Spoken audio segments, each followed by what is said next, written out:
जिम्मेदारी बाबा साहब को दी और बाबा साहब ने उन्होंने अपनी पूरी तन्मयता के साथ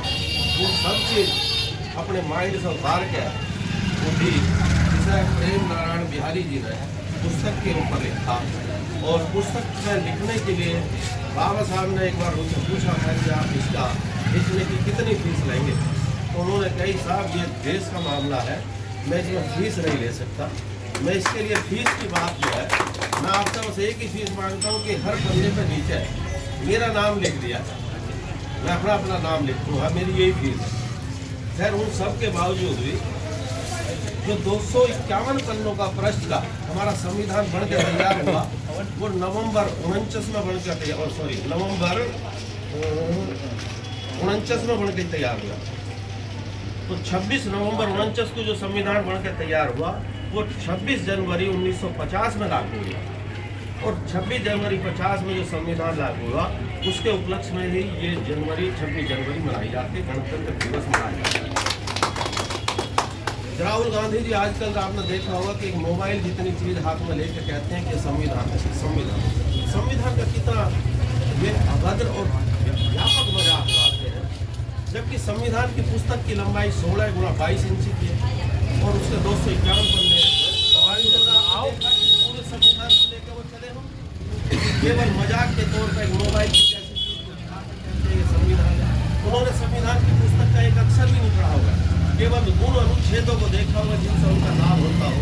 जो उन अनुच्छेदों को पढ़ा होगा जिनसे उनका फायदा होता हो, उन्हें भ्रष्टाचार की अपनी परिणति को आगे बढ़ाने का कार्य करना हो, केवल उन्हीं अनुच्छेदों के अनुसार 352 का अनुच्छेद का उन्होंने करके विपक्षी सरकारों को बर्खास्त किया और आपातकाल की घोषणा भी अनुच्छेद 352 का इस्तेमाल करते हुए जो सन 75 में जो आपातकाल लगाया, उस आपातकाल की वजह से हम लोगों को जो स्वतंत्रता मिली थी, बोलने की आज़ादी जो मिली थी, बाबा साहब ने जो दी, हम मौलिक अधिकार के अंतर्गत जो दी, उस पर भी प्रतिबंध लगा दिया। यहाँ तक कि जो प्रेस की स्वतंत्रता उसके ऊपर भी उन्होंने पूरा का पूरा कब्जा करके ना कोई पेपर छपने दिया और ना किसी तरह का जो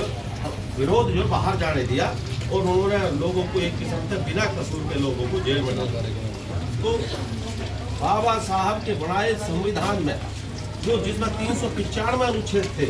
वो 22 भागों में बना हुआ था और उसमें 8 अनुसूची भी थी, जिसमें उन्होंने सबसे ज़्यादा किसी ने संशोधन करके कानून का दुरुपयोग करा तो वो कांग्रेस थी। अभी तक 106 बार इसका संशोधन हुआ है कांग्रेस अभी पूरे संविधान के अंदर, जिसमें से 80 से ज़्यादा बार कांग्रेस ने उसका हस्तक्षेप करा, जबकि कांग्रेस ने अपने फायदे के लिए अनुच्छेदों का इस्तेमाल करके संशोधन करा। और एक तरफ भारतीय जनता पार्टी जिन्होंने अगर संशोधन करना भी पड़ा है तो या तो गरीब स्तर के जीवन को सुधारने के लिए या देश को एकता अखंडता के लिए किया है। जैसे आपने देखा होगा धारा 370 का इस्तेमाल करते हुए इन्होंने अपनी परिपक्वता दिखाते हुए भारतीय जनता पार्टी ने जम्मू कश्मीर को एक भारत का मजबूत हिस्सा बनाया है, वो केवल देश हित में उठाया गया कदम। लेकिन ये लोग क्या करते हैं, ये केवल बाबा साहब का अपमान करना जानते हैं, सम्मान देना इन्होंने कभी नहीं सीखा। बाबा साहब को 2 बार हराने का काम भी कांग्रेस ने ही करा। सन 1951 में बाबा साहब ने पहला लोकसभा चुनाव लड़ा, जो नारायण दास जी खड़े हुए, उसको कांग्रेस की साजिशों से बाबा साहब को हार का सामना करना पड़ा। दूसरी बार उपचुनाव हुआ 1954 में, उसमें भी बाबा साहब को हार का सामना करना पड़ा। और तो चले क्या, जिन्होंने संविधान का निर्माण करा, जिन्होंने संविधान को बढ़ाया, जिसके आधार पर हम सब लोग आगे बढ़ रहे हैं, बाबा साहब ने उनके जीते ही उस पर भारत रत्न देने का काम भी नहीं करा। कांग्रेस ने कभी ये नहीं सोचा कि भारत रत्न दिया जाए, क्योंकि वो नेहरू जी की पॉलिसी थी कि अगर भारत रत्न इनको देते हैं तो श्रेय इनके चला जाएगा, इसलिए उन्होंने कभी इस बारे में नहीं सोचा। और जिस टाइम वीपी सिंह की सरकार एक हिस्सा हमारी भारतीय जनता पार्टी के उस हिस्से की शामिल थी, तो भारतीय जनता पार्टी के प्रेशर की वजह से वीपी सिंह सरकार को बाबा साहब को भारत रत्न देना पड़ा था। उस टाइम वो सब 1990 की बात। एक तरफ आप देखते हैं कि बाबा साहब कि संविधान को लेकर कहते हैं कि भाई हम जो संविधान की रक्षा करेंगे। आप किस संविधान की बात करते हो? ना मौलिक अधिकारों का आपको ज्ञान है, ना कुछ है। और दूसरी तरफ आप देखिए कि बाबा साहब को कितना सम्मान दिया हमारे माननीय प्रधानमंत्री नरेंद्र मोदी ने। पंच तीर्थ स्थलों का जो निर्माण करा है बाबा साहब की याद में, एक ऐसा भव्य तीर्थ स्थलों का निर्माण करा है कि हम सबको भी जाकर वहाँ पे देखना चाहिए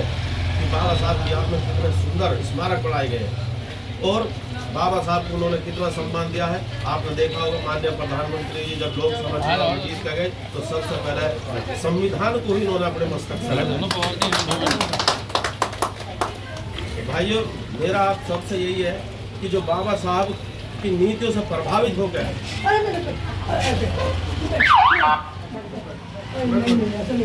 जो बाबा साहब की नीतियों से प्रभावित हो गए,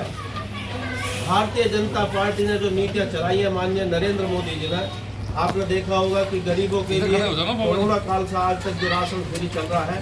वो उन्होंने ये सोचा कि भाई जो कोरोना के समय पर जो मजबूरी थी,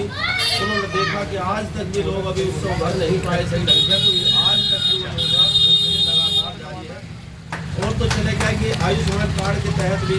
पहले 5 लाख थी, अब फिर 70 साल के ऊपर बनी आयुष्मान कार्ड का जो उसका भी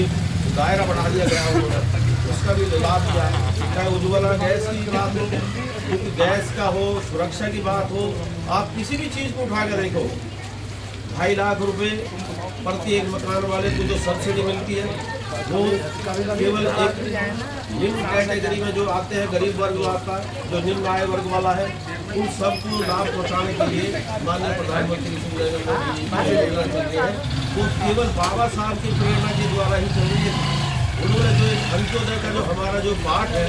जो हमारी भाजपा का जो मूल मंत्र है कि अंत्योदय के तहत हम जो जीवन स्तर सुधारने का काम करेंगे, वो केवल माननीय प्रधानमंत्री नरेंद्र मोदी जी हमारे भारतीय जनता पार्टी की नीति में ही समाहित है। बाकी दूसरे दल तो केवल इनसे लाभ लेने के लिए इनका नाम लेते हैं, तो सम्मान देने का काम उनको नहीं करते।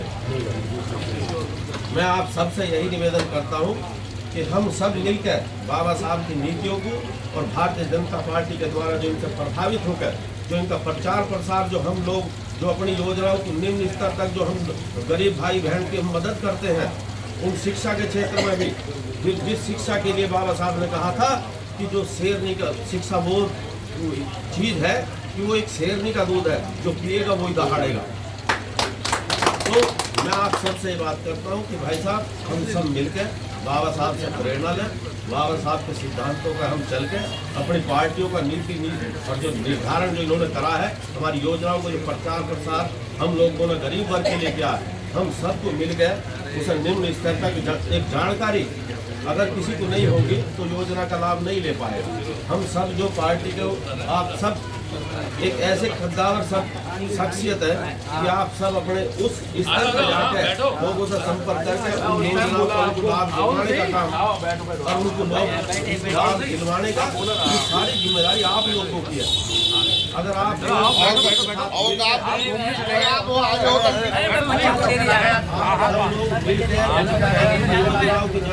पहुँचाएंगे तो निश्चित रूप से